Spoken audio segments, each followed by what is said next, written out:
all of the ground between our present location and Little Round Top.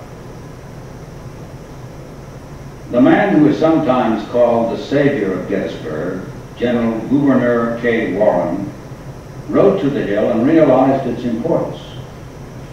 When he saw the Confederates coming, he rushed a brigade of 1,300 men to guard it. And just as the brigade was positioned, the Confederates struck in this fashion. The one brigade checked them until another arrived. Then the two brigades stopped the Confederate advance and compelled them to fall back into the valley. In the meantime, additional Confederate units were moving in.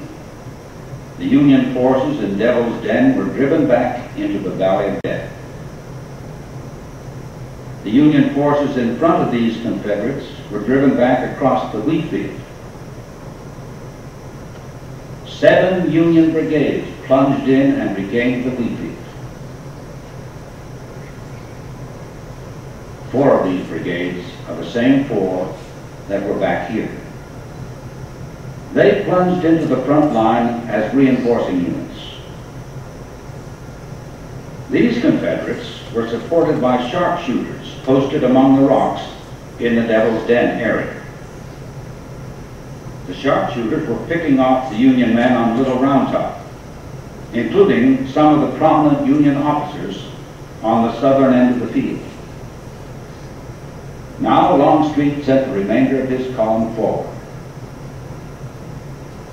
His entire column was in motion. It had left Seminary Ridge and was pressing towards Cemetery Ridge. Union reserves were quickly pushed in there to plug the hole in the line. General Sickles, commanding the Union left, was at this point when his right leg was nearly torn off by a Confederate shell. The one-legged officer outlived all the other corps commanders who fought in the battle. Sickles died in 1914, 51 years after he lost his leg on this field. Longstreet's Confederates continued their advance. They swept through the peach orchard and drove the Union line back in this fashion. The Union forces in this sector were driven out, and Longstreet's troops moved into the wheat field, fought their way through the wheat field into the Valley of Death, and launched another assault on Little Round Top. But again they were stopped when they bumped into that little hill. The farthest advance of that particular portion of Longstreet's column is marked by the little stream in the Valley of Death, which became known as Bloody Run. In the meantime, the left of the attacking column, part of A.P. Hill's corps, had swept the Union line back to Cemetery Ridge. They were stopped because of that ridge and because the Union reserves, many of them from the right of the line, were rushed forward. They went into line of battle along the ridge, bolstering the line, stopping Hill's advance and compelling them to turn back. The right wing withdrew first. Then Union troops struck the center to the edge of the wheat field, where they stopped. The wheat field stood between the two lines, now a bloody no man's land. This little green light indicates the location of a portion of the 1st Minnesota Regiment. During the action we have just covered, this one regiment attacked and stopped 2 brigades, but lost almost 70% of its men engaged. Most of the losses were suffered in about 15 minutes. The Confederates in that sector were in open fields. With the advance stopped, they couldn't stay out in the open, so they fell back, first along this line, and then back to the protection of Seminary Ridge. These Confederates on the right stayed in their advanced position. They were protected by trees and rocks. That ended the fighting on the southern end of the field during the second day. We move now to Culp's Hill, the right flank of the Union Army. We are here. Culp's Hill is 3/4 of a mile east of this visitor center. Spangler Spring is located at the base of that hill. Most of the Union troops on Culp's Hill had been withdrawn. They were among the troops that went out to help stop Longstreet, leaving just this one brigade to guard the hill. The evening of July 2nd, 3 Confederate brigades moved against one Union brigade, fighting behind rock and log barricades. The Northern soldiers could not be dislodged, but the Confederates found light resistance on the south slope of the hill. They moved into the empty trenches of the withdrawn Union troops, and then the Confederates stopped. One could ask, why did they stop? They had moved against the hill late in the evening, and the falling of darkness hampered their movement over unfamiliar ground. Also in those days, communications depended on daylight. Somebody on foot or on horseback carrying a message.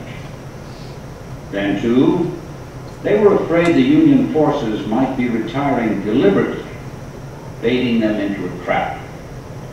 Uncertain, they decided to wait until daylight. During the night, the Confederates were reinforced by 4 brigades. But the pause in the battle was fatal. It gave the Union officers time to return all of their troops and to add reinforcements. On the morning of July 3rd, the last day at Gettysburg, the Union position was too strong, and the Confederates had lost their chance. The battle at Culp's Hill was renewed about 4 in the morning on the 3rd day. They hammered each other for 7 hours, in what some called the bloodiest fighting of the war.